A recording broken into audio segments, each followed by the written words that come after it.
Backside? Do you want me to start it over? No, it's fine. I'll edit it. No, you won't. I did last time. Week 3. Took me week 3, marriage and the art of the art of marriage repair and maintenance. It'll be a different title by the time we're done. I'll be explaining how to do combine repair, and no one will show up anymore. So real quick, last time I added doing a question or an idea or a different stance to take, and one of the kind of ongoing themes of what we're looking at this week, and I wanted to sort of plug it as this idea of sort of marriage in and of itself ought to be an extension of your spiritual life. Like, it sort of ought to be sort of this expression of your following Jesus. And that's kind of a cool thing, because it means that there's all this fun stuff you can do as a part of following Jesus, right? Like that's good. And just kind of the questions I wanted to toss out in relation to that. First off, like, I'm reading a book by Dallas Willard. He talks about this idea that oftentimes when we approach Jesus, we don't assume that he's sort of an authority on pretty much everything. And so we figure, well, you know, Jesus, how to get to heaven, how to be a good person, not so much about farming. You know, but like, if you assume that Jesus sort of knows everything and designed the seasons and everything else, like, he probably knows his stuff, even though he was a carpenter by trade. The reason I'm tossing that out there is because, like, when it comes to marriage, it's very easy to separate it from, like, I'm following Jesus, this is the marriage, this is this work part of my life, this is, we compartmentalize. Especially men, we compartmentalize because that's how we are. But really, like, if we look at how Jesus taught and consider Jesus like boss in our lives, like the Lord of our lives and creator and designer and all of this other stuff, like, he should influence our decision making and how we act and everything else. And so, like, the big challenge I wanted to offer is this idea that, like, your marriage can actually be sort of the best opportunity you have to grow spiritually, and sort of the coolest, because, like, you see the most progress there, and you have somebody that can kind of give you feedback on a daily basis, or you know, encourage you or what have you. There are days that your spouse may be unlovable. Nobody here, obviously, but my wife will attest that there are days that I'm unlovable, and like the discipleship opportunity then is like loving despite, or following Jesus despite. And so that's sort of my overarching theme for the week, and we're going to work through that. I have a video clip. This is from Kids in the Hall. It is ridiculous, but it is hopefully funny. If I can get it to play.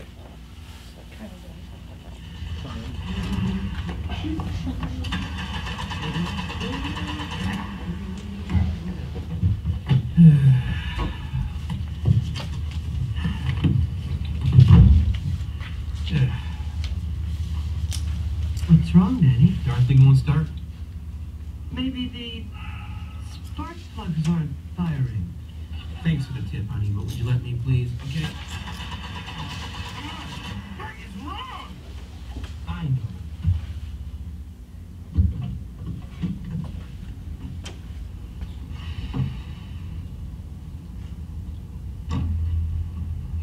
Try it now.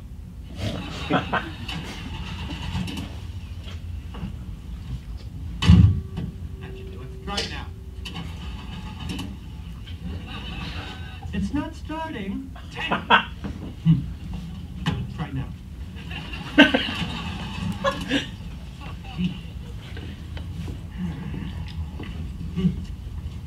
Try now. Come on, give her juice. Right now. Come on. Come on. Rats, I just don't get it. Just don't get it.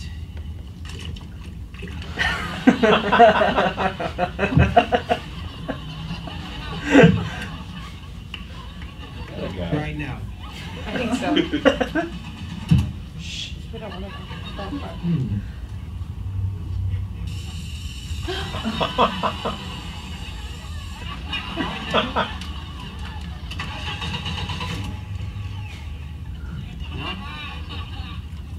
Well, maybe we should stay home then, huh? Let's just rent a movie, build a fire.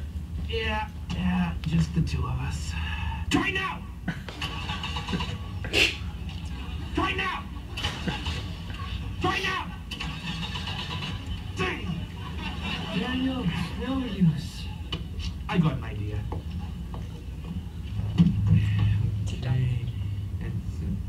Here's the problem. Come on, you One of the Thompson brats. Try now. Eureka! Okay, let's go, Scooter.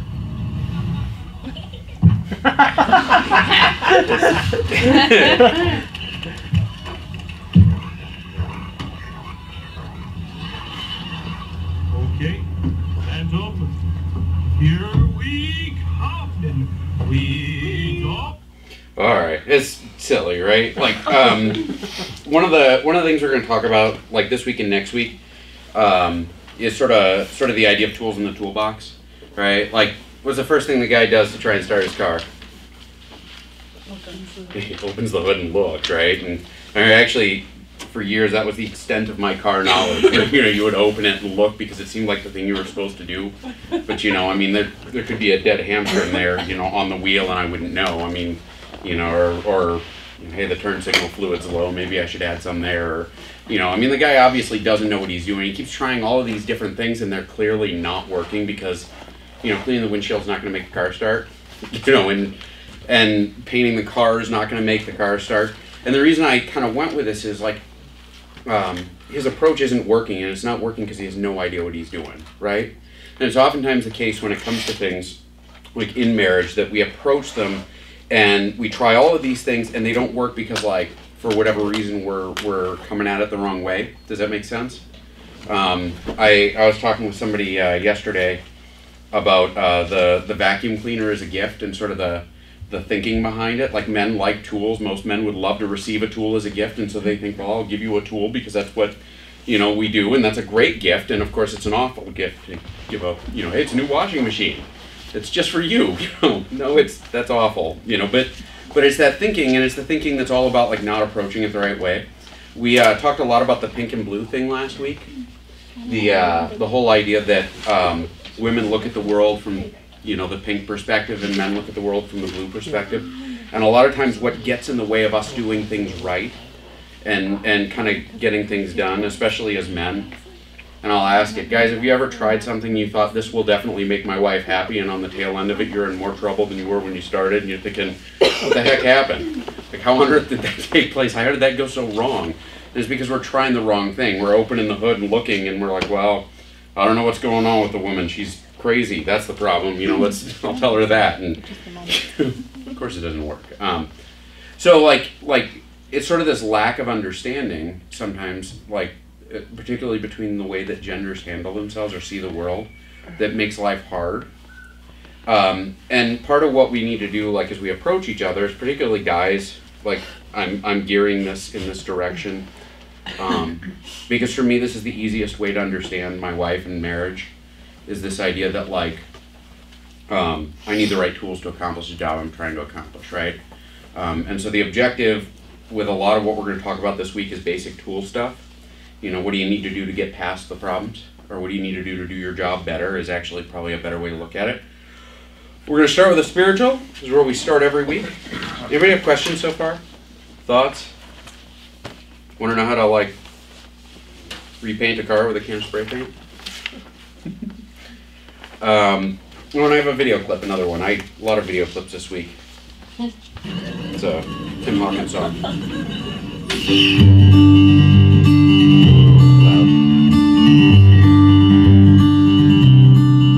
I did the choreography myself.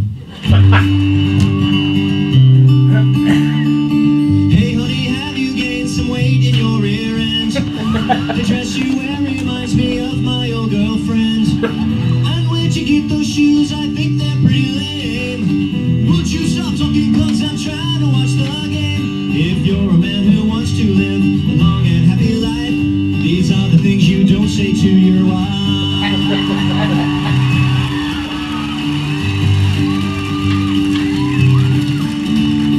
I planned a hunting trip next week on your birthday. I didn't ask you, but I knew it'd be okay. Go make some dinner while I watch this fishing show. I taped it over our old wedding video. We've done that. A long and happy life. Lives all the things you do to live. So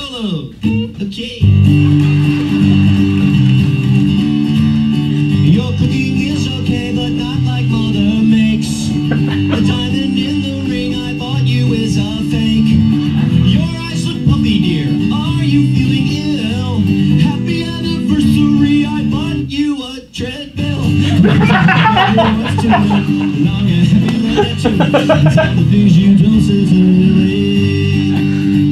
You're a man who doesn't want to get killed with a knife. It's all the things you don't say to Lily.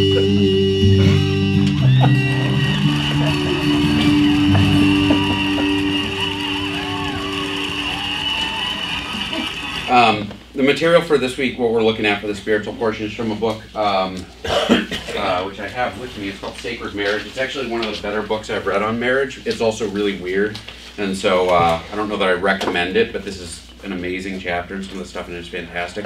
And we started with this clip because, all right, so whether we mean to or not, sometimes we like kick each other. Does that sound right? I mean, Yes. Sometimes we push each other, sometimes we say the wrong thing, sometimes we do it on purpose because we're mad or because we're, and sometimes we do it because we're dumb. Men do it, women do it too, but like, the running joke is that men do it and they get in trouble. Dan Allender, I pulled this quote directly because I didn't want to summarize it. I thought it was worth reading. Marriage requires a radical commitment to love our spouses as they are while longing for them to become what they are not yet. Every marriage moves either toward enhancing one another's glory or toward degrading each other. Like our job as believers, as followers of Jesus who are in marriage is to try and enhance the other person's glory. Like we're trying to help the other person grow to be like Jesus, and we do that by loving them, like even when they're awful, right? And there are going to be days like that, even when they can't contribute, and there are going to be times when like contribution isn't going to come out. There are a handful of y'all that have children, right? That first 3 months after a baby is born, like the amount of contribution a wife puts in toward, husband sort of nosedives, right? Because there is no more sleeping. And there's like, how do I deal with this baby? And all of these other things that come. It's true, isn't it? I mean, like you don't talk as much, you don't go on dates as much, there are all these things you don't do because you have a baby. And during those times, like you have to back up and realize, I have a supporting role right now. This is my job, and my job is to help you grow spiritually in this time and all of these other things. But the temptation is sometimes to back up and to degrade or to fight or to demand, say, hey, you should be doing more for me. You should be, I know the baby's cute, but I'm here, and in the future we'll talk about the long term. It's easy to let that 3 months turn into 22 years. That's a bad thing. But like that's neither here nor there today. Another quote from the same book actually. If you treat a man as he is, he will stay as he is. But if you treat him as if he were what he ought to be, he will become the bigger and better man. And the idea here is like men and women, if you love your spouse to the degree that they deserve it, or to the degree that they have earned it today, you are going to wind up with what you have. Like you will never get anything better. If you set a high standard for the people around you and you believe in them and you encourage them and you support them and all these other things, we tend to do better. And spiritually, like marriage is one of these huge discipleship opportunities, right? It's one of these huge opportunities to grow personally, to learn to love, to learn to be patient, to learn to do all of these things. And if we're not, if we're degrading and kicking instead of building and doing the things we're supposed to be doing, we'll never get anywhere. You don't disciple by knocking someone down. You disciple by challenging someone. Actually, I'd say, if you think about the best teacher you ever had in school, right, except for you homeschool people, but those are people who usually either challenge you to a different degree or believed in you to a different degree or set a higher standard than you could possibly, and believe that you could do it and then you did. These are things that make somebody a good teacher. And, as a married couple, particularly husbands, and I talked about this a couple weeks ago, husbands, we have a job, we have a responsibility to lead in marriage, and to lead spiritually and to do all of these things. And, we have to live up to that. And it means sometimes, acting beyond what's present. Oh! I figured it was appropriate to start a talk about marriage and spirituality with a passage about war. This is from Joshua, right in the middle of the book. And Joshua said to the Israelites, "How long will you wait before you take possession of the land that the Lord, the God of your ancestors, has given you?" Anybody know why he asked? Because they weren't doing it. Because they weren't doing it. And because it was like actually their job, there was this whole expectation in ancient Israel. Men were expected to fight, right? Like you didn't get to say, oh, well, I'm not going to do that. You know, I'm going to go farm. I'm going to go do this job. I'm going to go do that job. Hey, I'm a conscientious objective. You didn't get to do that stuff. Like you know, like especially the conquest of the land, you fought, right? And you fought even if it didn't make sense, actually. Like in 1 Kings, there's a story of, actually I think it's the story of David and Goliath, where none of the army has swords except for Saul and Jonathan.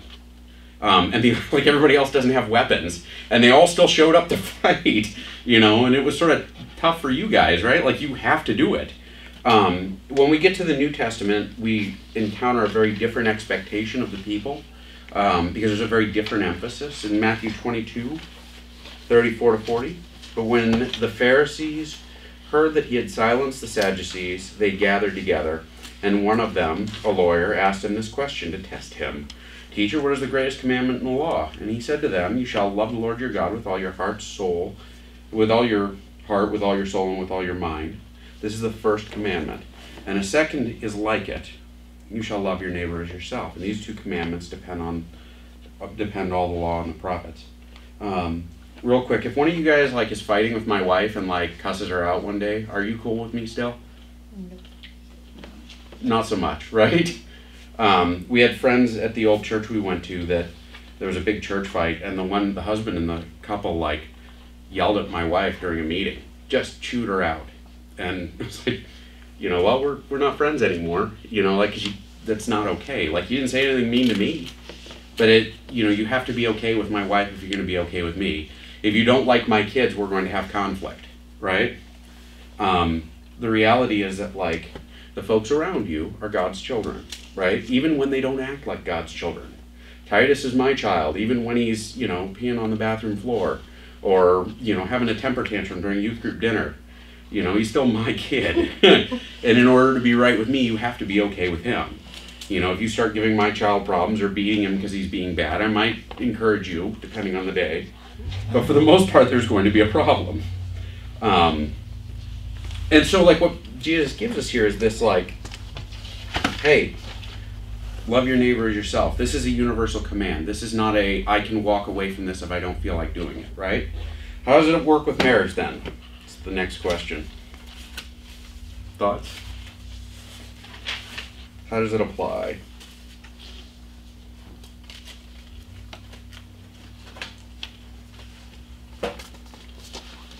Wow. Well, the commandment, or yeah, what? Love your neighbor as yourself. How does it apply? Well, I don't have any closer neighbor than my wife.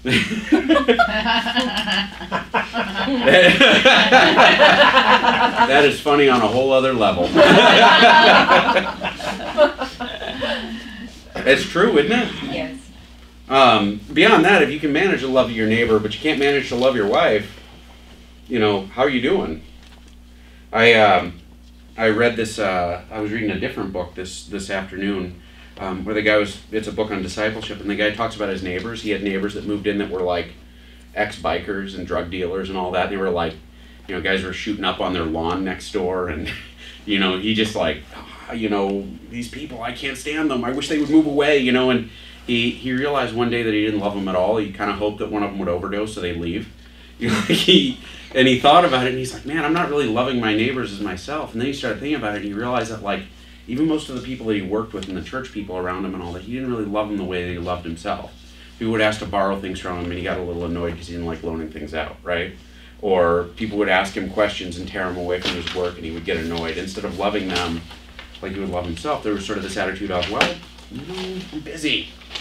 And how it plays out in marriage is this direction to love. Like, first off, it's not optional. And failing to love our fellow man is essentially a failure to follow Jesus. I mean, it just is. Like, when a husband says to his wife, hey, I don't love you, or I never loved you, what he's essentially saying is, I am nothing like Jesus, right? You know, I don't love you that much right now. Well, I'm taking a break from being like Jesus. That's not a failure of your spouse, it's a failure of you. You know, to disciple properly, to follow Christ properly, to grow properly. It's not a question of whether or not the other person is lovable. It's a question of whether or not we love them. It's a choice we make. Love must be learned and learned again and again. There is no end to it. Hate needs no instruction, but only waits to be provoked. This is the truth, right? Quick question, has anybody ever hated your spouse? Just been so angry you could strangle them? Really? It's my... I have, I'm not gonna lie. It's easy, right? It's really hard to love somebody when they don't deserve it, or when you don't feel like it, or when you really want to think about you for a little bit. In reality, like, what we're shooting for as believers, like, check this out, and this is sort of central to marriage, right? This is at the bottom line. If you are going to be a follower of Jesus and be serious about it, it means you have to put like 110% into loving your spouse no matter what. Not whether they deserved it or earned it this week, or like dressing the way you like, or haven't gained enough, hey, they haven't gained weight, or they lost the baby weight fast enough, or they, mowed the lawn quickly enough, or they didn't have to be asked 12 times to wash the dishes, or, like all of these things. I wash the dishes, so it's not a, sometimes it takes a few askings. It's all of these things, like, it's not earning, it's about loving despite, loving completely no matter what, and loving them the way they're meant to be, the way that Jesus sees them. Got another video clip. I found a lot of video clips today, so hoping you'll enjoy them. Hey, can you talk for a sec? Yeah, absolutely, bud. What's up? Okay, so I've been thinking a lot about the future lately, and maybe settling down one day, and maybe even getting married. Married? That's amazing. Wow, no, contrary to what they say, you definitely have a lot of free time. Hey, I was thinking, the kids are at their friend's house for the rest of the night. Maybe we should have some, alone time. What? And I've been cooking and cleaning all day. That's all I've been doing. Taking care of you. You didn't even say thanks. I have my visitor. You don't even understand me. yeah, it's definitely awesome being married. Marriage is great. Yeah, I mean, I figured you would be the perfect guy to call about it, because you seem so happy. You share the responsibilities. A lot of times she cooks, I cook. It's time to barbecue. But it's really cold outside. Are you kidding me? I delivered your children. Do you know how much pain I was in? Do you know the meaning of the You're gonna let a little bit of cold get in the way of feeding your family? Be a man. Take care of your responsibilities. Happy wife is a happy life, man. That's what they say. You call me crazy, but I'm also thinking about having kids right away. Kids? Yes. Right, you know what? Right away is awesome. What are you, now? Come on, you have legs. Go get some more cookies. Of course I ate them. The best thing about it is when your kids like the same things that you do, it just makes life that much better. How do you do it, man? Like, what's your secret? Honestly, the secret's just to find some time alone once in a while, just to gather your thoughts, reset, There's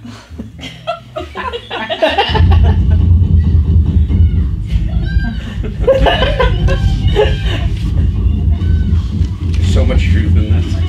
It's all about that balance. Thank you so much, man. Like, I'm really happy we talked. Anytime, man, I'm here for you. It's all so clear now. Hey, again, thank you. What a happy family.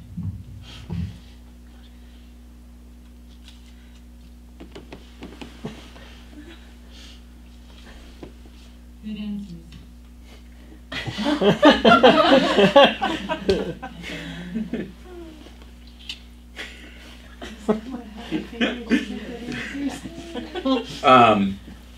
Of course it's ridiculous, right? But like, I watched this one and it jumped out at me with Luke 14. We're not going to read it because I'm going to try not to go as long as I did last week.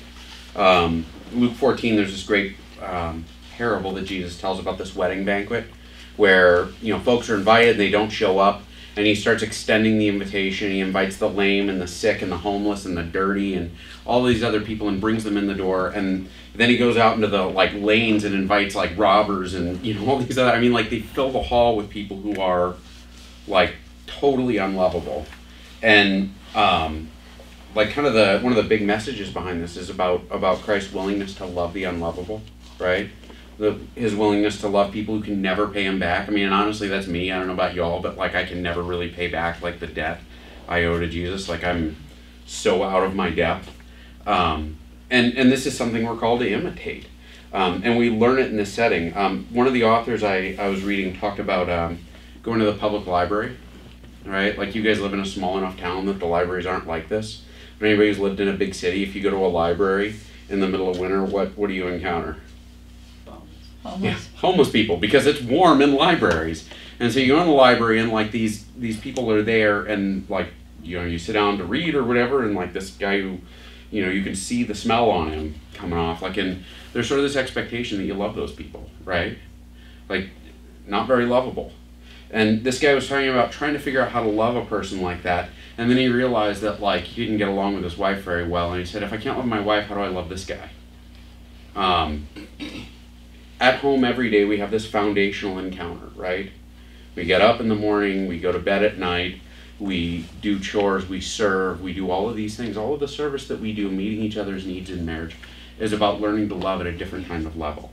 If you can't love, if you can't communicate, you can't treat with respect, if you can't like all of these things, like if you can't manage that stuff with your spouse, who basically you chose, right? I mean, did anybody here get an arranged marriage? Maybe Jess and I, like we're probably the closest in the room because I think God made us get married.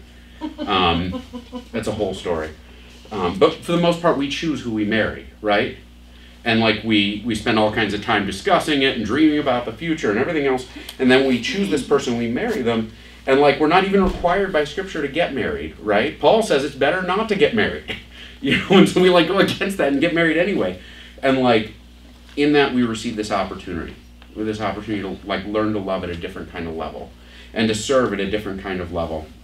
In the next couple things we're going to talk about, we're going to go through some of the love and respect stuff, and we're going to go through some of the his needs, her needs stuff, and built into this, like in the assumptions for both of those is if a relationship is one-sided long enough, like you're going to fall apart, right? So like if one spouse, like in love and respect, if one spouse treats the other one with disrespect and or unloving toward them long enough, and that goes on long enough, eventually the relationship's just going to break down. Inherent is this idea that, look, you both have a role to play, do your job. And in his needs, her needs, we talk about the love bank, right? You make deposits, you make things better, you do things to like encourage or to like that Pavlov's dogs thing. What is that? Condition your spouse to love you. You know, these behaviors you use to condition your spouse to feel love toward you. And inherent in that is the idea that like you put in and they put in and we all cooperate. But there's a reality to like Christian marriage, and that is that like sometimes not everybody's going to put in, right? And we're not called to wait for the other person to put in. We're supposed to love anyway. So here's a question. Does this jump out at any of y'all as like a whole different way of looking at marriage? Because I've read it several times now and it surprised me every time. Thoughts, responses, reflections? What are you asking? What do you think of this idea? Love your spouse no matter what. Opportunity to grow spiritually by loving your spouse. It's probably the most difficult thing that you will ever have to do. I think it's not a new way, like I've heard it before, but I heard it a lot before I was married, and it's a lot harder to carry out when you're married. All of that reality makes it hard, doesn't it? I think it's surprising to you when you get into those arguments with your spouse because you don't think you should be doing that. That is not correct. It doesn't feel good. And there is a lot of things to be said about, you know, making it right. And that is very important. Because if you sit there and stew on it for long enough, you can talk yourself into anything. You know, and you're talking to yourself. You're not talking to the other half of yourself. So I think it's, you know, you have to get through those times, and you have to work on it. I mean, and for us guys, it's easier to walk away. Way easier to just say, "Hey, It is. I don't need this. I don't want this," and just walk away. But that doesn't solve anything. Well, and I agree, and like the problem ends up being, and I think it ends up being sometimes like, I remember there were years that my wife and I didn't get along very well. And I would think, what am I doing? How do I fix this? How do I make this stop? How do I make this, how do I put on the brakes right now? How do I, and over again, like I would discover that I just had no idea how to do that. I really didn't. I remember like days that I would argue with her and we'd be yelling at each other. And this is 10 plus years ago, but we'd be fighting and I would think, why don't I shut up now? Why the heck can't I just shut my mouth? Like, it's just getting worse. I'm gonna get in so much more trouble doing this. It's just gonna, and like, for whatever reason, I didn't know how to stop. And essentially I think, and the reason I started with the clip is, you just play the part of the guy trying to clean the windshield, right? Or, hey, if I lean on this key long enough, that car is going to start. Well, no, you're going to wear the battery out, and then you're going to really be stuck. And to me, what jumped out about this is the day that I started to fix everything that was wrong was the day that I started trying much harder to follow Jesus.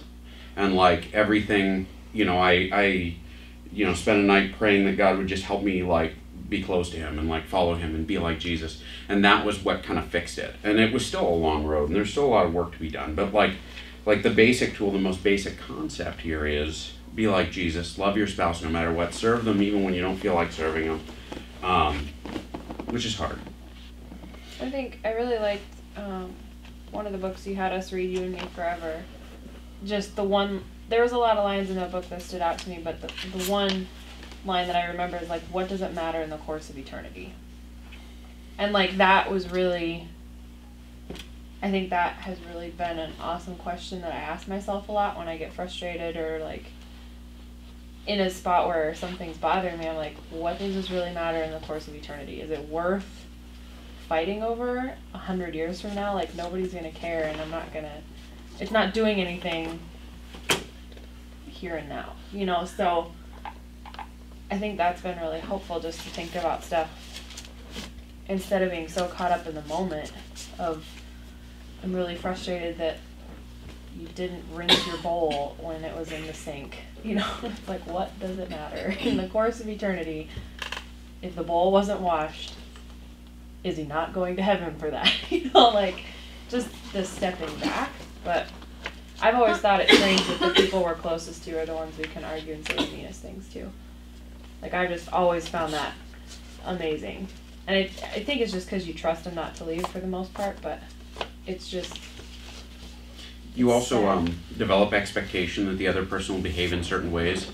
We talked about that last week, actually, the first 3 love busters, right? Like, we use them to try and force the other person to behave the way we want them to. Because it's like, hey, you should do these things, and this is why I'm going to talk mean to you, because I'm going to try and, like, push you into behaving the way I want you to behave, and... it's through using pain, which is enormously effective. Except it's not, and if you ever get it to work, like, it costs you so much more in the long run. Like, it takes years to fix that kind of nonsense if you do it enough. I wanted to, we're going to go through this next bit here. This is taking a little longer than I intended. So, like, the next bit of scripture we're going to go through real quick. Deuteronomy 24:5. So, like, this... hey, you have to go and fight no matter what, and then like changed in the New Testament. In Deuteronomy, we're given this like rule. When a man is newly married, he shall not go out with the army or be liable for any other public duty. He shall be free at home for 1 year to be happy with his wife whom he has taken. So what's cool about this is, like, normally his main job is always to go and fight. I mean, like, there's no opting out of it. But for the first year that you're married, like, because men and women need to be close, or women specifically need closeness, men are given this job, stay home and make sure you meet your wife's needs. This is your job, do it. And that becomes like this primary, this is what you need to do. And it doesn't end at the end of the first year. It's not like, oh, hey, it's over, now I can leave. Like, you keep that job, but you're learning to do that together. And so, like, kind of starting with that, on a very practical level, a husband who plots how to make his wife laugh and then is serving God. Like, so if a husband like puts effort into making his wife laugh, he's serving God. If a husband is putting effort into serving his wife or meeting her needs or whatever, this is a quote from a book, by the way. I didn't make this up. I just pulled the quote right out and then typed it wrong. A wife who plans an unforgettable sexual experience for her husband is serving God. A husband who sacrifices so his wife can get the recreation time she needs is loving God. Like, the idea here is everything that you do in your marriage for your spouse is an act of serving God, right? It's not about like, hey, how can I be served? It's a question of like, how do I serve God? Last week I introduced the idea from the one marriage counselor. One of the most effective tactics he ever takes, or like started to take, and like is almost the only way he does it is, if you're going to make your marriage right, wake up every morning and ask yourself, how do I make my spouse happy? What do I need to do to make my spouse happy? How do I make my spouse happy today? What do I need to do? What do I need to do? What do I need to do? And that is like the most important tool you get, guys, men. That is the, I don't even know what the most important, that is your ratchet set, right? The question, what do I do to make her happy? Because if you're not putting that effort in, if you're not approaching the world that way, everything starts to fall to the wayside and it becomes about you very quickly. And it's easy to do because when it's all about me, it's fun. The direction given in Matthew 22 makes religion much larger. So religion is about serving your spouse. Religion is about like your date night. Religion is about, you cleaning the house. Religion is about like you maintaining the car. Religion is about the honey-do list. Religion is about sex. Religion is about, like, it's all of these things that we do to serve and take care of each other, right? Very practical, right? Nuts and bolts. Beyond that, sacrificing for our spouse is a part of dying for ourselves, to ourselves daily. So like, we're called to die to our selfishness, die to our conceit, die to all these things. We do that daily by like serving our spouse. I think that is the end of, should take your spouse's needs and feelings into account. Has anybody ever done anything for your wife or husband that you realized afterwards they didn't really want done or care about at all? And you're like, wow, that was dumb. Why did I do that? And then you get mad that they don't appreciate it. And in reality, like, it's because you approach it from the wrong direction, right? Like, if I kick the tire and the car doesn't start, I should not be mad at the car. I think sometimes it's like an honest, you think that this is something they'll love because you get your love languages mixed up. Like, okay, this is my love language, so obviously they'll appreciate this when you're just mistaking it for your own and it was done out of love, but then it's like, oh, they didn't like that. I guess I need to come at this from their love language point of view, Yeah, and what makes that tricky is personalizing it, like, makes it a problem. Because, like, man, I love getting gifts. My family, we all give each other gifts. Like, that is, like, huge. That's, like, the basic way that we show each other, like, I love you is by giving things. For, I don't know how many years I've given my wife, like, elaborate, like, huge gifts, and she's kind of like, yeah, all right. Yeah, you don't need to get me anything. Don't, and in my head, I'm like, of course I need to get something. That's not, we don't not do that because it's foreign in my world. But it is that. I mean, and it's easy to say, oh, well, if you don't appreciate what I do, I'm not going to do anything. But in reality, sometimes it is about not knowing what the other person needs. And so you have to take it into account. If you do this one-sided enough, like, the reality is it'll eventually take its toll. Does that make sense? Like, if you serve your spouse and they don't put in, it'll take its toll. Sometimes the other person's putting in and you don't notice, by the way, but that's a whole other discussion. Ideally, at that point, you back up and you look to Jesus, right? Because you learn from what Christ does for us. And you develop deeper spiritual life. You develop like a deeper ability to love, a deeper understanding for what it was that Christ did for us. Like, that is the linchpin of all of it. When it's more difficult for you, it gives you an opportunity that I just said that. 1 Corinthians 13, if you're going to read anything, that's the guide, right? Love is patient, love is kind, it does not envy, it does not boast. We'll talk about it more in the future. Pick it up, look at it, and say, how do I fit this? Can I say Eric is patient, Eric is kind, Eric isn't envious, Eric is not bragging in relation to my wife? Like, if you want to know if you're doing well, like, pick up the passage and read it, right? It's what we're commanded to do. It's your spiritual life. It's the basic walk. You're doing it or you ain't, right? Or you're not doing it well, or you are. The even harder thing to do is ask, honey, how am I doing? Don't answer right now. I need these people to believe what I'm saying. Another video clip. I want to talk to you couples out there who may be a little bit confused as to why relationships are so difficult. They say it's bad to generalize, but it's something I really enjoy. So here's the thing, okay? Men are interested in cars. Women are interested in gardening. Yeah, think about that, eh? I mean, not all men like cars. Some like motorcycles and trucks. But you gotta admit, you see more men at car shows than you see more women at gardening shows. That's important. That'll help you understand why they see relationships differently. See, because women see a relationship like a garden. You know, you gotta put a lot of work into it. You gotta fuss over it. You gotta turn over the ground, add more flowers, a little fertilizer. Whereas men see a relationship like a car. Once they've made a commitment to have one, they really expect it to go at least 5 years without any serious maintenance.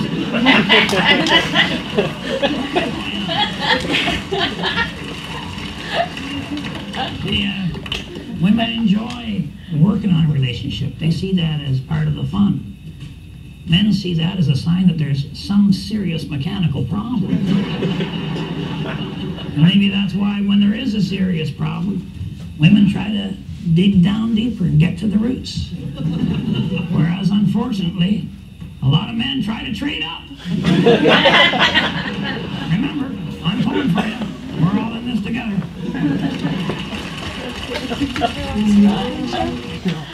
I have a couple red-green clips. I hope that's all right. I really like red-green. We're going to talk about attitude, mind, and heart for a little bit. This is the second bit here. Last week we talked about this pink and blue thing, right? Women look at the world through a pink set of sunglasses. Men look at the world through a blue set of sunglasses.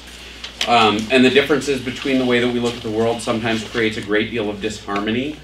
We talked about love and respect, how it creates this like crazy cycle.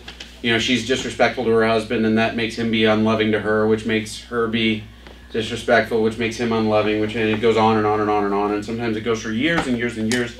And it's just this like, hey, let's chew each other up because you're not doing what I want and I'm not doing what you want. And like it's this big rolling thing.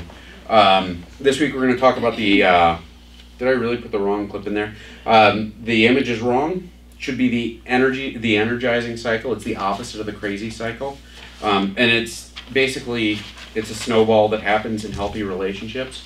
Meaning like a husband learns to be loving toward his wife, and in turn she is respectful to him, and in turn he is loving to her. And like if you do that right, like it snowballs. Ideally that's what happened when you were dating. Like you might have noticed after like year 3 there was sort of this change. And like suddenly the crazy cycle became easier, and the like you look and think, well, why can't I get back to that? It was awesome. Like why can't we do that some more? You know, why is it this? And it's because we sort of shift in it. Instead of meeting each other's needs in this way, like we get it backward, and then it starts running backward, and that's the problem. And so like kind of at the beginning of this is this idea that you have to choose to do one or the other, right? You have to make a decision as to how you're going to manage your relationship, how you're going to interact. And most struggling couples don't like actually dislike each other. Did any of you all intentionally hurt your spouse? I mean, not really. You might assume, do any of you assume your spouse is intentionally trying to tick you off? Because we personalize, right? Like we assume, oh, well, you're definitely out to get me. But we get stuck sometimes because first off, we get that wrong. We think, oh, they're trying to mess with me. And then the second end of that is sometimes we lack the tools to break out. We don't know what we're supposed to be doing to fix it. The solution is learning how to like actually act properly, how to like handle your tools properly. I'll tell you a quick story. My first car was a first car that I did work on with electrical work. Right, was a Buick. It was a '77 Buick LeSabre, and I remember I had a battery cable that had rotted away, and I had to replace the battery cable. So I went and bought these cables, and I put them on, and like in its chemistry, I think it's chemistry, is it physics, where like you learn about like electrons, and that's physics, yeah. So in physics, when you have electrons, what's the symbol for electrons? Negative. Negative. Right? And negative always moves to positive. So like your electricity always comes from the negative and moves to the positive. So I'm installing this battery, and put the cables on, and the first thing that happened is that the cables melted, and like the alternator like caught fire. And I pulled the cables off and, looked at it, thought, what did I do wrong? And I went and bought thicker cables, assuming that the problem was that the cables weren't the right size and too much electricity went through. Same thing, negative is like where electricity comes from, because that's what I learned in physics class, and it's true, isn't it? Except in a car, what does the negative mean? That's your ground. That's your ground. And so, like, between cars and physics class, there's some sort of, like, bad communication. And the problem was I didn't understand what it was. I had a friend come over and look at it, and he saw me put the cables on. He's like, oh my gosh, what's wrong with you? Why did you do that? It's backward. And I got it backward because I assumed that what I learned in physics was right? And instead, like, I guess I should have hung out with car guys and learned that properly. But it's a mistake I've never made again. 8 times. That set of days, it took me several times to get somebody to help me. I have never made that mistake again. Thank you. I have a video clip. It might be another red-green clip.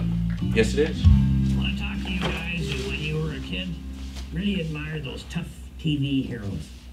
You know the guys I mean. The ones that were outcasts, standing tall, alone, ready to take on anyone. Yeah. And now that you're an adult, you've been there, haven't you? An outcast, standing tall, alone, usually out in front of your own home. You might even have been tempted to draw a line in the driveway and make a stand. And it might have worked if anybody had looked out the living room window. But you're smart enough to realize that lying comfortably in your own bed is better than standing tall in the tool shed.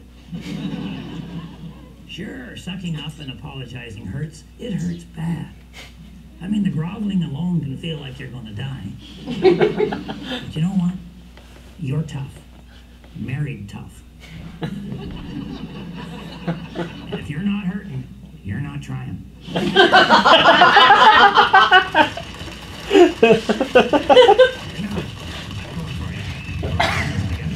Sorry, guys. Men, it starts with you, right? If you're going to learn how to do this right, if you're going to learn to put the battery cables on the right way, it's got to be something you're going to learn. And we're starting with the men. The reason we're starting with y'all is because if you're going to lead in your home, it means you go first, right? It means that you have this responsibility. The second end of this, though, is the more that you do this stuff right, the more your wife will respond to your efforts, right? Like if you start doing the right thing, wives tend to respond really well to it. And beyond that, like there's sort of this honorable thing in it, right? Like if your wife has needs that are not needs that you understand or don't happen to be the same as yours, or if she's not doing things for you, it's still honorable to do things for her. And men, like if you're going to be anything, be honorable, right? Like, I don't know. It sometimes hurts. It sometimes means that you have to bend. It sometimes means that you don't get to be John Wayne, drawing a line in the sand. You just don't get to do it. If you're going to do the right thing, it means sometimes you have to be humble and loving to your wife. And it means that you have to learn.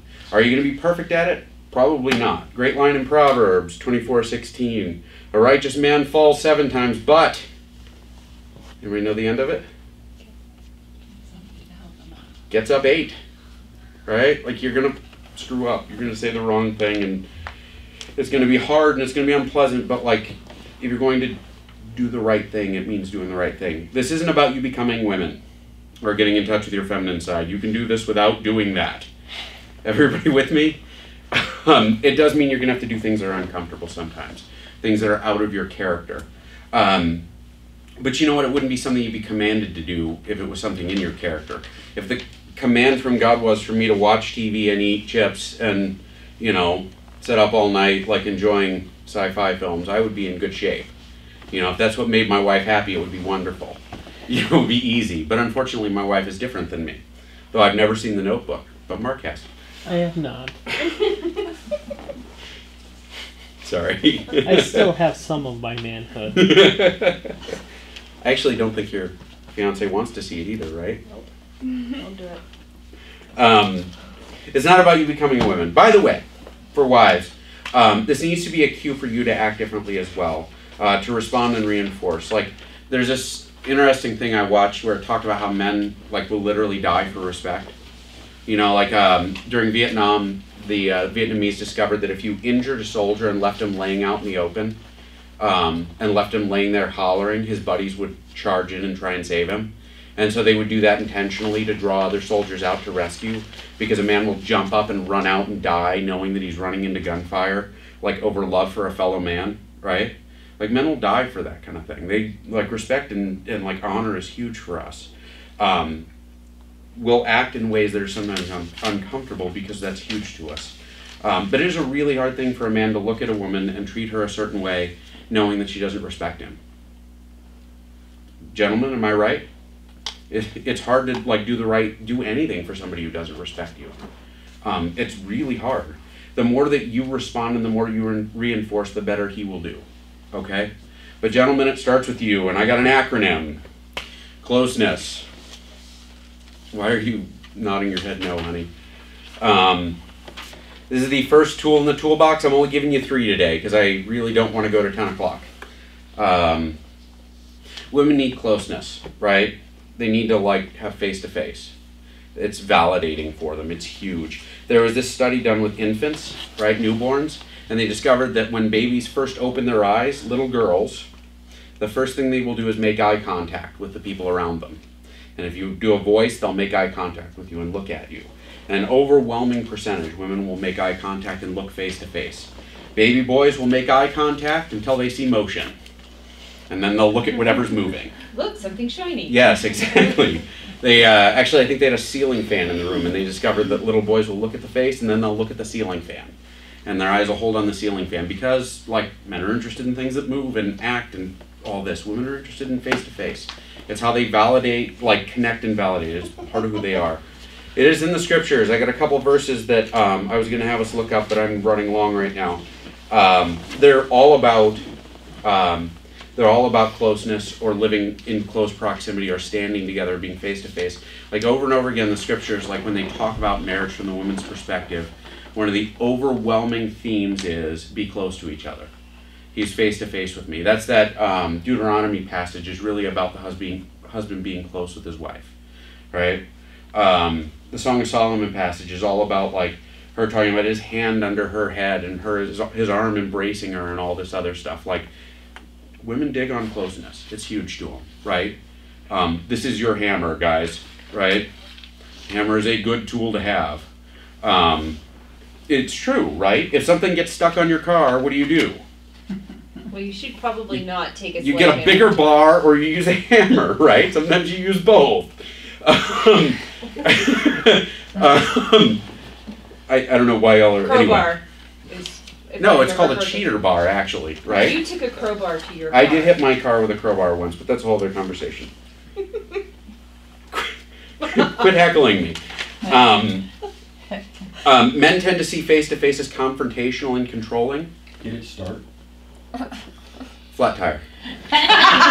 No, and beating it did not help. It was snowing and raining on me. This is your fault. It was snowing and raining on me. I threw the spare tire, and we're on like one of our first dates, right? Threw the spare tire on, dropped the jack, and the spare was flat. And so I'm standing out there, my knees and my pants are soaked because I'm sitting in a puddle trying to change this stupid tire.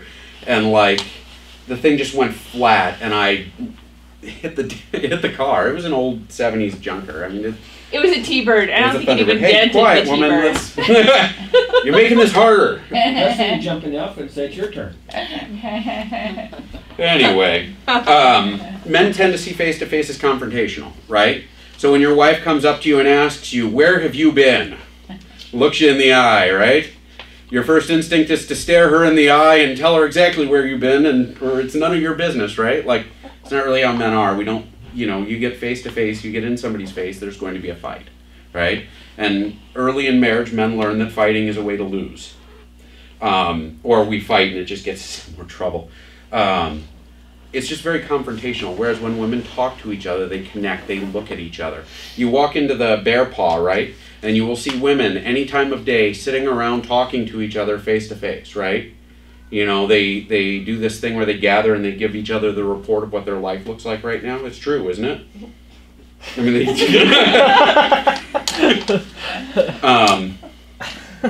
for some of y'all. Rebecca, recording today. What? Nothing. Okay. It's just how they are. Women understand that men, like, for us, face-to-face is hard. It's not how we generally are. It's how we are when we're going to argue with you. If you want to have a serious, intense conversation and you want to do it face-to-face, it's more difficult for us. It tends to be something that men feel is controlling or confrontational, right? And what we will do is back up and say, why are you trying to start a fight with me? Sometimes all your wife is doing is asking, what's really going on? Can you please explain to me what's going on today? And it's not angry at all. It's just, can you please explain to me? They would have the same conversation with their friends. Hey, you're late. Where have you been? Oh, we got a flat tire, and then we ran into so-and-so, and that's when we went over to go shopping, and then this happened, and then that happened, and oh, well, that's good. I just wanted to make sure everything was okay. And like for men, we feel like it is. It's, gentlemen, am I wrong? It feels very confrontational, and it is, why are you trying to control me? I have one mother already, and she isn't you. I didn't marry you to be my mom.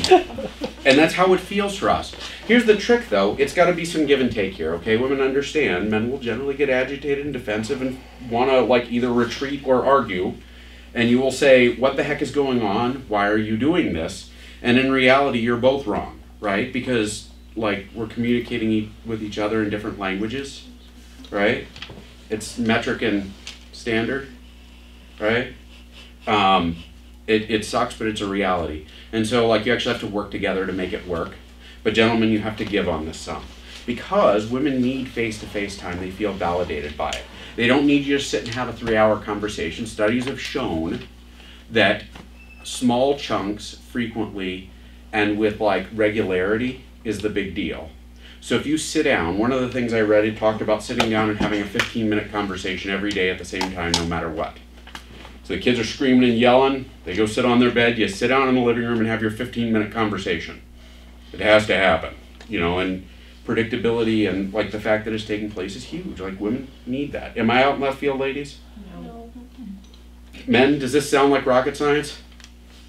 Is this something you knew already? Wait, that's not the question. Does it sound like torture? And It's everybody's actually going not to even say that bad. yes. Like, but here's the deal, though. That 15 minutes of conversation goes, like, it pays dividends. Because women need to feel close to you, right? They need to feel like you are close to them. They need to feel like you're invested with them. That's what they do with their girlfriends. That's what they do with everyone. They want face-to-face conversation. And, like, 15 minutes. You don't even have to talk. You can listen. Right? And acknowledge and say, yes, dear. Yes, honey. Uh-huh. Just make sure you're saying it at the right time. And, like, make her believe you're interested. And put anyway, your phone down. I've got a, yeah, that's the other thing. But you can't have a face-to-face conversation with your phone in your hand, right? I'm reading this book, Iron Your Own Darn Shirt. It's a guide for becoming a perfect husband. And, like, one of the things he talks about in the opening chapter of this book is, you don't have to be perfect. She just has to believe you're perfect. And it's not entirely true. His advice isn't all that great all the time. But the idea here is she wants to feel heard, right, and understood. And so you need to face-to-face listen and be a part of the conversation. 15-minute segments. Do it frequently. Do it every day. And you will, like, you're basically going to make huge deposits and she's going to feel super loved. And you did it when you were dating, right? You had face-to-face conversations. And men were alone before then and they had all these needs that weren't being met. And suddenly there's this woman there and they're like, pretty woman, right there. You know, and then that, like, need sort of starts to wear off and we don't want to talk anymore. Well, here we are.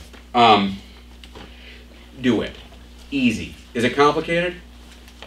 Tool in the toolbox, right? Every time. It's easy. Openness. Another clip. Another red-green clip. I'll take a minute and talk to you older fellas out there. There's a new trend going on now for men. It's called share your feelings. Especially share your feelings with your partner for life. And I don't mean your beer gut.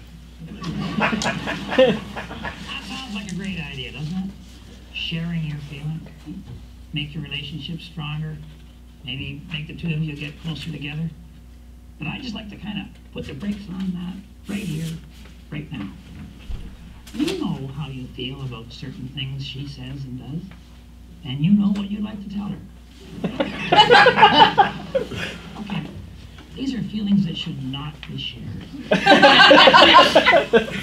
When she asks you what you're feeling, for God's sakes, don't listen to yourself.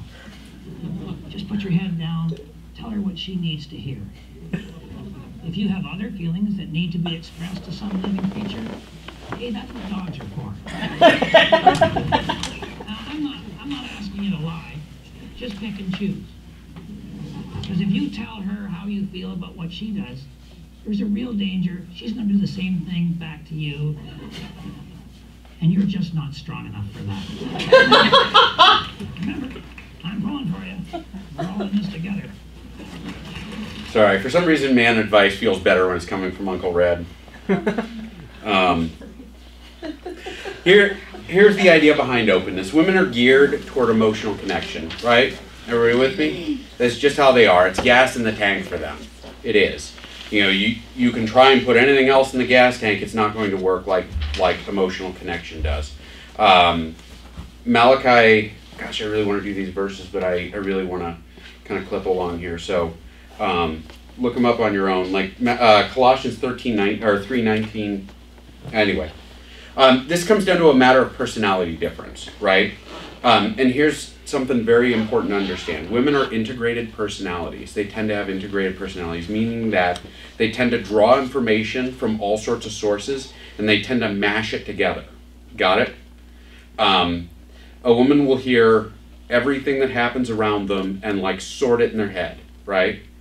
Whereas men tend to be very linear, and they tend to compartmentalize, right? So if a woman, like, something happens and she becomes emotional, that emotional goes everywhere. Right, it becomes a part of everything. Gentlemen, have you ever like had your wife break out and cry over something that didn't make any sense? That is because that emotional thing spreads everywhere, and they're not upset about what they're upset about. They're upset about something else, and they haven't even necessarily figured out what it is yet, which is true, right? It's because they're integrated, because like they are all over the place. Everything gets just bunched together, and that's how it is. Men, you say something mean to me, I'm going to put it in a box and I'm going to deal with it later, right? If at all. We tend to put things away. That's why men can get up in the middle of a battle and charge into machine gun fire. We might be afraid, but we can put it away and not deal with it, right? It is an adaptive technique. God has given it to us so that we can operate in different settings. That means that women tend to personalize things. So if something bad happens at work, it's because her boss hates her. You do something, or you're, gosh, has anybody seen that thing on, it's like an internet meme where the husband is sitting there quiet and the wife writes in her journal, he stopped talking to me today, he didn't say a single word to me, it's like we're drifting apart, I wonder if he's mad at me, I wonder if it's all this, I wonder if it's all that, and then like he writes in his journal, motorcycle wouldn't start, think the spark plugs are bad, thinking about it all evening. Women personalize because they take everything and put it together, whereas men, this is my work part, this is my commute part, this is my wife part, and we tend to separate stuff. That's why men can fight at work and then go out and hang out together afterward, right? Because we separate. Your wives are not going to be that way. Women can mash it all together, which sometimes makes our lives harder. The way this plays out as well, by the way, it means that we respond to situations, we act. Women tend to like express in order to deal. And they're very confused when we get angry or frustrated about anything because they assume it's about them or about something that they should be able to deal with and you should share with them. Because they all talk to each other. Women, am I wrong? The way this plays out is when women have problems, they talk it out and they give reports to each other regarding what's going on, and they do this like to avoid problems getting worse. When they sit down and talk to you and they want to talk about this problem that you're having, usually it's to deal with the problem, right? And to make sure that the problem doesn't get worse or that there isn't a problem. For a man, he says, right, if I have to deal with my car, it means it's broken down. So we're going to talk about our relationship, we're going to talk about your feelings, you're going to talk about this or that. It means that we're having a fight now. Or there's something wrong with our relationship. For wives, this is just how they do things. It's gardening and auto repair, right? That means both of us have to work on it. It means both of us have to pay attention. She has to be understanding of how we are. We tend to be very linear. Well, hold on, let's get to that in a second. Men tend to feel interrogated and judged when there are a lot of questions being asked we don't like to express. Is it true? But this is how they talk to each other. It just makes us feel mothered. Women ask questions because they want people to share. They want to share with each other. And they talk to sort out their thoughts. Watch this. If all the information gets jammed together, women have to sit down sometimes and talk about what they're feeling in order to figure out why the heck they're feeling it. Is it true? I am sad and I do not know why. And I need somebody to listen to me so I can figure it out. That's all they're asking you to do is figure it out. Like, listen to them so they can figure it out. You don't even have to fix it, right? Don't fix it. Just listen.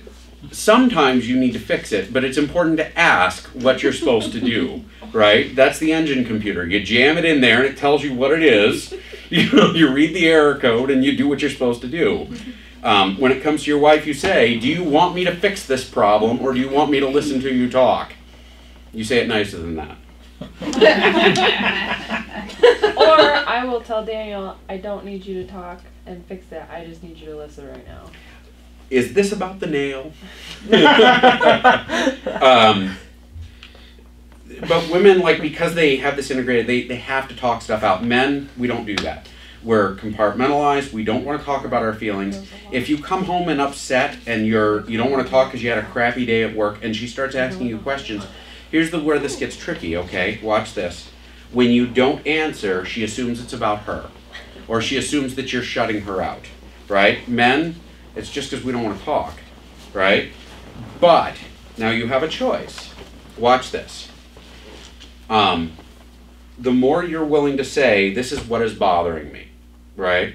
And because they're women, they won't try to fix it necessarily. The more you're open with them, the more they tend to be open like in every other area of the marriage. And actually the way that, oh man, Michael's calling me. I can't answer it. The way this plays out, like women tend to be more open to like things like sex when they feel like they're connected to you or like you're open in your relationship. Is that true? I mean, like, openness generally leads into intimacy. Women are all about emotional intimacy and that they tend to need to be emotionally intimate in order for like the other intimacy to happen. And so there's actually a good reason for you to do this. Not that it's just about that.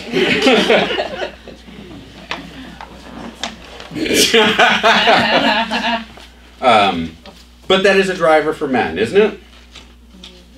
Part of what we ask ourselves is, why do we fight so much and we don't have sex anymore? That's why Or as often. That's why men can talk so much when they're dating. Because there's one goal after marriage. Is this water from the tap upstairs? It's quite good. So the acronym, closeness, openness, and understanding, right? Understanding, this is easy. Women want you to show them empathy and to understand their thoughts and feelings. Everybody got it? Is it true? You're laughing at me. I It's like true, that you right? said it was easy. No, You it is. said what it is. It is what it is. I mean, don't know like, what I'm they feeling want you to show sometimes. empathy. They want you to, like, try to understand what they're thinking and feeling. They want you to ask questions. They want you to connect with them, right? Women like being understood. They feel connected to people when they feel understood. They may not understand each other. They may not understand what they're feeling and thinking. But, like, that's when empathy shows up. That's the, it's not about the nail. We watched that video, last week or 2 weeks ago? 2 weeks ago, and like the woman with the nail sticking out of her head, she talks about all this hurt and all this frustration and how her shirts are all ruined, and his response I keep is, getting snags in my sweaters. that sounds really hard. It is. It is. Thank you for listening, right? That's empathizing. You don't have to understand it. You may think, why don't you just fix the stupid problem? Pull the nail out. But in reality, that's not what you're supposed to do. You're supposed to empathize and understand, and ask if you can help. In 1 Peter 3:7, and actually I am going to read this one because this is an awesome verse, which hopefully I did bring my Bible with me. I know I'm running long. We are. Are y'all doing okay? No babysitters that are going to abandon you? 1 Peter's in the New Testament, right? Correct. I can find it. Sorry, look, find 2 Peter and look just before this. Thank you. All right. 1 Peter 3:7. This is one of those verses that a lot of is controversial in the scriptures, and a lot of times women, like particularly feminist women, do not like it. But it's because it's often misunderstood. Likewise, husbands, live with your wives in an understanding way, showing honor to the woman as the weaker vessel, since they are heirs with you to the grace of life, so that your prayers may not be hindered. Now watch this. What Peter is saying. Now, Peter is married. Okay, we know that because Jesus healed his mother-in-law. And Jesus, like Peter really still followed Jesus after his mother-in-law was healed. Seems to really like Jesus. Your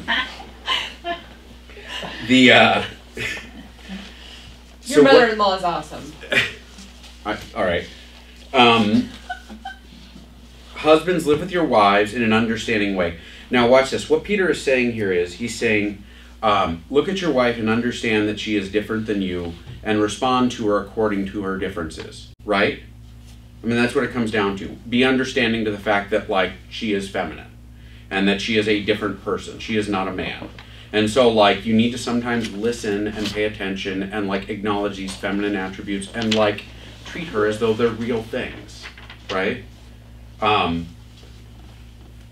As the weaker vessel, this is actually not a reference to women being weaker to all men. This is actually a reference to the fact that in the relationship, women are more vulnerable than men, right? I can, without even trying, hurt my wife's feelings. It's amazing. All I have to do sometimes is nothing, and I make her cry. It's true. I mean, it's astounding that all I have to do sometimes is nothing. It takes a lot of effort to make most men cry, right? And usually it's physical pain, and then we try not to let anybody see. So what he's saying here is, he's like, look, the command is be understanding, acknowledge that she's vulnerable, and like treat her accordingly, and then treat her as an heir with Christ, right? So essentially, like an heir in Christ is an equal. So like we are all children of Jesus, so we love our spouse like a child of Jesus, right? We treat them as though they're gentle and as though they're different. And we're respectful of the fact that they have emotional stuff that we don't always understand, but we like handle it appropriately. I was working on a Fiat Spider years ago, and I was working on this like stupid Italian like air hose system. And I managed to break it in half. Like, I have no idea how I even managed to do it. Like, I did it with my hand. Like, what the heck? Why did this happen? Well, the Italian sports car is not like a real sports car. You know, it has these delicate pieces that are easy to break. Women are very much the same way. They're delicate. You have to handle them differently. Did that make sense? I like car analogies. They make sense to me. I feel like Rebecca's heckling me now. No, I would never. I know you wouldn't. So this means listen instead of solving, right? Be understanding. They have integrated personalities, so they have to talk things through. They just have to do it. It means that, like, you're the burden bearer, right? Sometimes your wife will say things to you that she just needs to say, and sometimes you just need to hear it and carry the weight for her, right? By the way, that's how you get to be Jesus in your relationship. Jesus takes weight from us, right? When your wife talks about her feelings, that's you taking the burden. Women actually need this. I read this. I'm not making it up. This is not my line. Women need emotional release, like in a way that's very similar to the way that men need sexual release, right? It's that important to her to put her in a scale. To put it in a scale. Never put her on a scale, because that will just get you in trouble. That's not empathetic. Oh my gosh. You don't even have to try. Now we don't have to heckle him. He's heckling himself. I know I'm heckling myself. What does this mean? It means she needs to release, she needs to realize, and she needs to report. She needs to like talk about her feelings to get them out, right? She needs to recognize what they are and realize that you care, right? And then she needs, basically like that report thing is just explaining what's going on. That's a part of how she relates to her friends. That's a part of how she relates to you. And this is your job. If you understand these are the things you need to do, if you can identify it, then that's how you deal with the problems that take place. It's a little like my car right now won't start. and I sat down and I'm like, man, I don't want to work on it. I don't want to do this. But I know that there are these basic things that I try in order to make sure, like, I know what's going on, right? I can pull the spark plug cables off, stick a screwdriver in it, and see if it's sparking. Usually electrocute myself. I've been doing it for 15 years. I've never not electrocuted myself. But then I know there's a shock happening, like electricity there, you know, and then I can check to see if there's fuel, and I can check and see if these are the problems. Like, there are all these things I know to diagnose, right? Like, when you deal with your wife, like, it's very much the same way, right? She has feelings that are going on. She needs to talk them out. She needs to understand what they are. She needs to, these are it, right? Trouble is, we get shocked all the time. But it's our job to bear the burden. Men tend to be very functional when it comes to talking women. We talk about things that need to get done. Women are relational when it comes to talking. That's the difference between us. Women, you need to be understanding to your men in this area. Men are very linear, and they'll lose interest if you don't make the point. Women have a habit of telling stories to each other, and the excitement is hearing the end of the story and the build and all this other stuff. We don't want to do that. We want to know what the point of the story is before you tell it. We'll listen to it easier if we know what the point is. If you talk to me for 20 minutes and I don't know the point of what you're talking about, I'm going to get annoyed. And that's the way most men are, right? Most men won't raise their hands because they know better, but it's the truth. So, like, be understanding. Everybody with me still? Behavioral, last part. And I'm definitely long, I apologize. You used to have 12 minutes. The love bank. We talked about this. This is deposits and withdrawals. The idea here is when you do good things that make her feel good, you make a deposit in her love bank. The more of those you do, the more like she is chemically induced to feel affection and attraction toward you. Right? This is Pavlov's dogs. Right? You ring a bell and give them food. Eventually you can not give them food and just ring the bell and they drool. Right? So like she looks at you. And she drools. has. What? Is that where you were going? That is an excellent point. This actually goes both ways, though, women. Your husband will tend to drool at you much quicker if you are meeting his emotional needs, right? If he is ticked off at you constantly, he is not going to drool at you. I want to be very careful how I tell this story. The second most attractive woman I've ever been in a relationship with my wife being the most, was a gal that I knew in college.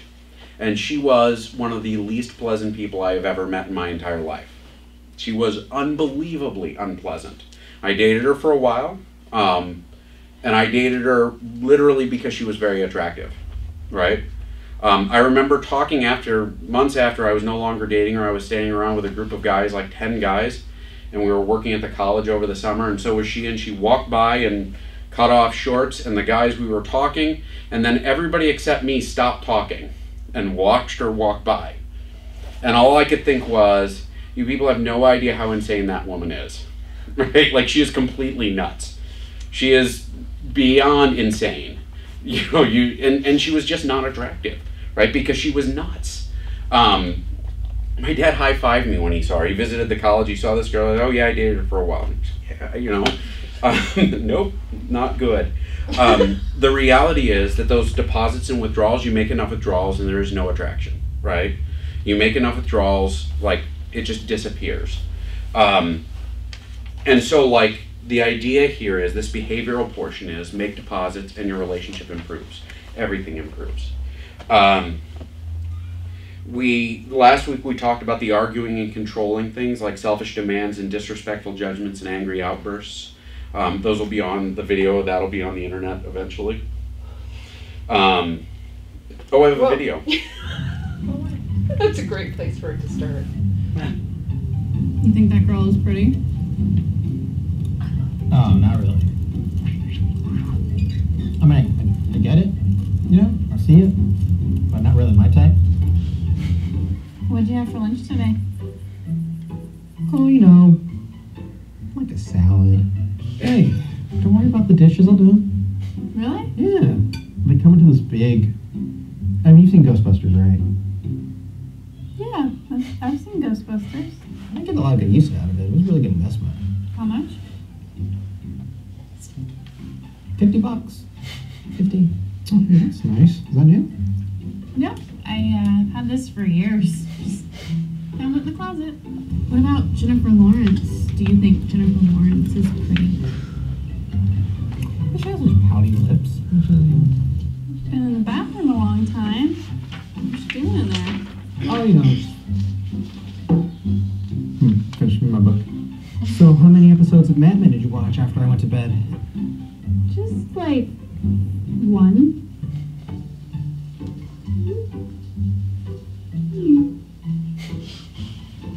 We're just gonna stay for one drink.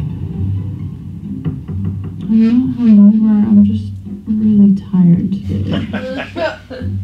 Am I speaking too low? Stop talking to Now, me. if you need me, there's a fly in here. Yes, just stop. Hmm. Oh, you said you were gonna do the dishes. I am. Right now. Why are you lying? You could admit that you think other women are attractive. I'm not lying. I'm just saying, you know, you're the most beautiful woman I've ever met, and I'd like to leave it at that. Alright. What about my sister? Do you think my sister is pretty? Excuse me, miss. They're all lies, right? As we kind of move into the love busters we're going to look at this week, the first one is dishonesty. I'm actually going to skip the second video here. Dishonesty is anytime you hide thoughts, feelings, like any kind of secrets, any kind of history, your daily activities, your habits, your future plans, etc., like from your spouse.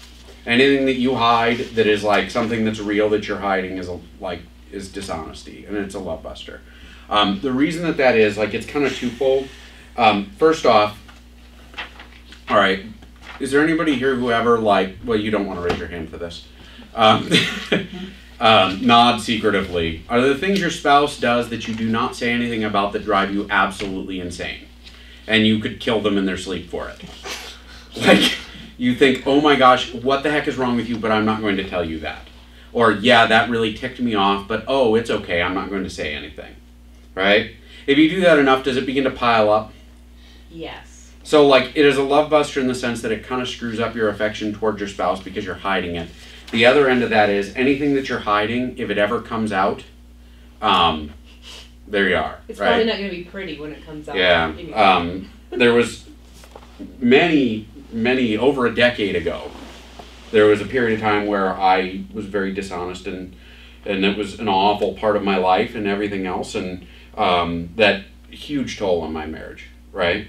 And even now, like we talked about last week, where I put together a surprise for my wife, and I was selective in the truth in an effort to keep it a surprise, that really upset her because she's like, oh, well, my husband lies, right? And even though I don't really lie very often anymore, I sometimes am selective with the truth. It is a love buster. You get caught being dishonest, it's going to cost you a lot. Dishonesty in general leads to less communication, it leads to less trust, and it screws you up. It also makes it so that you're not fully known, right?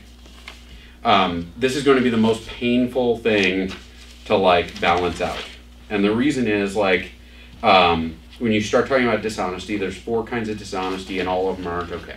That's my argument. My argument is if you're going to be fully known to each other, it means you tell the truth. There are guys I've counseled and I've said, I know this is something you don't want to tell your significant other. You need to be honest and tell the truth about everything. You cannot hide anything, right? And it's painful to do, isn't it? But it's generally worth doing. I've never had somebody come back to me and say that was a mistake. Every time I've had the person come back to me and say, it was awful at first, it was awful for a little while, I'm really glad I did it now because I can talk. The more stuff you hide, the worse your life will get. That's the reality. The 4 kinds of lying that we encounter, dishonesty or protection, where we try to protect each other from unpleasant information, right? Like something that's happened in the past or something that we did years and years ago that we'd rather not remember ourselves or whatever. Like we have these things, or we have negative feedback that we don't want to offer because we don't want to be nagging or we don't want to look like we're complaining too much. I read a story about a wife who on her honeymoon, her husband took a work call and walked away from their dinner on their honeymoon and didn't come back for 2 hours because he was working. And he said, is that okay? And she's like, it's all right, honey, I know you work hard. And 5 years later, when this was the pattern for everything, like their marriage was a wreck, right? Like if you do not give each other negative feedback, if you're not able to talk to each other, like it's just going to screw your relationship up. It's going to draw a feeling. It's going to make you feel crappy towards each other. You're going to dislike each other. It's bad. I mean, it's just not a healthy thing to do. Sometimes it means fighting now, right?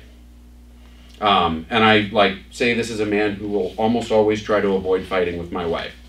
I will not say anything like this is my hardest one. I don't want to fight, like never, because when I fight, I'm not a very pleasant person, and so I just try to avoid it because I try to not make it worse. But like the reality is that sometimes you have to argue things out, and it makes your relationship stronger in the long run if you're able to be forgiving and loving and all this other stuff. The other thing is that negativity tends to leak out. Everybody with me? Like if you have resentment toward the other person and you're not talking about it, that negativity is going to find its way out eventually, and you're not going to hide it very well. Believe it or not, most people aren't very good liars. Sometimes we lie to look good, meaning we fabricate achievements or abilities to gain higher regard. This can go from exaggeration, outright lies, and it's usually a habit. Like you just develop a habit and you just say what you say and it's not true, and it's sort of Texanized, as they call it. It's seldomly the case that you can exaggerate or invent and not get caught. Avoiding trouble. Sometimes we lie so we don't get caught doing something we weren't supposed to do. Right? This is the I spent money I shouldn't have spent one. Right? Sometimes we hide that. Or is that just me? I don't anymore. Or a lot of times the problem with this is a lot of times if you're dishonest about this, it can lead to like, oh yeah, I hang out with that woman, but it's nothing serious. Oh yeah, we eat meals together, but it's nothing serious. Oh yeah, sometimes we hug, but it's nothing serious. Oh yeah, you know, and it gets bigger and bigger and bigger and you're hiding it. Or, oh, I'm suddenly attracted to this person who isn't my wife, but I'm not going to like let them know, which sucks, by the way. But the idea here is even not telling that is like a love buster. Like you need to be honest with your spouse. You might say, but isn't that kind of honesty going to make it worse? And in reality, it isn't being honest that makes it worse. It's generally the behavior that makes it worse. Like if you say, oh honey, you need to be fully honest, I had an affair 10 years ago. I did not have an affair 10 years ago. But if you were to say that and she gets really mad, is it the honesty that made her mad? Nope. It was the affair. I apparently had a video clip, but we're going to skip it. Born liars. Some people are compulsively liars. And he talks about the idea that people who are compulsively liars, it's really hard to treat them because they're crazy.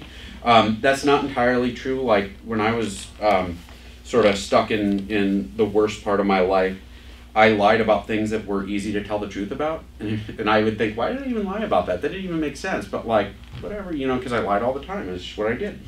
And I was able to overcome it, but I was able to overcome it like because Jesus changed me. And it's very much the case that you can overcome that, but it begins with you acknowledging that like, hey, I'm dishonest. This is really hard. I'm assuming that most of us aren't lying to each other all the time. But if there is dishonesty or if there's hidden stuff in your relationship, it's important to deal with it. It's important to bring it out. Sometimes you might need help bringing it out. That's why there are marriage counselors and pastors and stuff like that. But it is important because the more you hide, the less healthy you are. And the more you hide, the more easy it is to fall into sin. Or to carry around shame that like leaks out in places. When you handle it properly, meaning you don't like rabbit and love buster, so like I tell you, honey, I hate your family. They are all completely insane and the worst people in the entire world. I've added some things there that did not make that better. Everybody got it? I can dislike my wife's family without telling her that they are the worst people in the world and that, like, you know, they're probably related to Hitler. The guy say stuff like that, it's going to make it worse. Is your family from Germany? I'm sure. Anyway, sorry. I'm not going to pour gas on that fire. Handling it properly means like being humble and being open and not including like judgment or hurtful stuff. I mean, you do it carefully. And then not attacking when the other person is hurt. Initial confession of past dishonesty hurts, but it's the past wrongs. Honesty protects the relationship over the long run, and that is the truth. Over the long run, if you are out of the policy of ever hiding things from each other, it is really hard to do things like have affairs, right? It's easier to have affairs or to get into pornography or to develop huge debts or a secret drinking problem or anything else. It's easier to do all that nonsense when you're hiding stuff. The more stuff you hide, the easier it gets. And that's the nature of sin. Sin grows in the dark. We're going to skip videos at this point. Yeah. Annoying habits. Anybody have annoying habits? What are mine, honey, that I have beaten already? Oh, that you've beaten already? Yes. The toilet seat one? Well, yeah, but that's been years. Clothes on the floor. Mm-hmm. I don't leave clothes on the floor. You really haven't beaten too many of them, Jess, have I beaten many of them? In the past. Yes, he has been in. Well, He I'm has just beaten quite a few of them. Lots and lots of them. There are quite a few of them, because we've spent a lot of time talking about them. The reality is that if you have really obnoxious habits that drive your spouse nuts, that is going to make them dislike you eventually. I've already found one. Samantha and I are, we're not even married yet, and I have this. I use whatever a lot. Like whenever somebody says something to me, I'm like, fine, whatever, and she just absolutely hates that. She hates it whenever I use that word. So, one of my annoying habits. I haven't known you that long. I'm not even around you all together that much, but your dish habits drive her nuts. Yeah. And your laundry habits drive her nuts. Right? All men's. I don't fold clothes. Jessica, do my laundry habits drive you nuts? Oh my god! I can't even Not to believe that topic yet. Eric does the laundry now, but the way he does it drives me nuts. You mean properly and efficiently. Anyway. What did I read this load of laundry 3 days ago? Oh yeah, I do forget to roll laundry over. That's the truth. Yeah, and I forget to fold it sometimes too. Yeah, see, I just let everything hang out. Stale smell in a 3 days. I just rewash it. So laundry may be washed twice, but it will smell good when it comes out. I just let everything hang out in the dryer for extended periods of time, and then when I want it to be fresh, I just turn it on for 5 minutes. Throw in a couple more dryer towels. Hey, well, like a handful of dryer towels. That is the right way to. That is. You know what? Like I feel like through a 700 pack of that scene from Zoolander where now you know. Like the two really dumb model guys are trying to work a computer and they're like monkeys hitting it and stuff. That's men with dryers. Yeah. Anyway, sorry. So we have annoying habits. Women and men both have annoying habits, and the reality is that that it makes withdrawals, it damages your affection. It's basically a negative stimuli. I'm sorry this is so long, guys, and it's warm in here and everything else, and I'm kind of boring. But Mark started talking about laundry. Fact of the matter is that annoying habits are relatively easy to change. I mean, they just are, right? Picking your socks up off the floor, I've discovered, is not that tough. It just actually means that I have to remember to do it. And several times a day I have to walk around the house and check the bathroom to see if the toilet paper rolls are empty, right? It's just not that big a deal to do it. So when I walk through the house, I look for toilet paper rolls because I know that drives her nuts. That was one of them. And he yelled at Abby the other day. Yeah, because I get in trouble when she leaves empty rolls, and she knows better. She's 4! I act like I'm 4 all the time, but it didn't get me any. Habits that are annoying are easy to change. It's actually easier than changing the other person's perception. And so if we approach this subject incorrectly, it can be disastrous. And that is, you just need to deal with me the way I am and love me the way I am, and that's the way it is. The problem is that doesn't really work.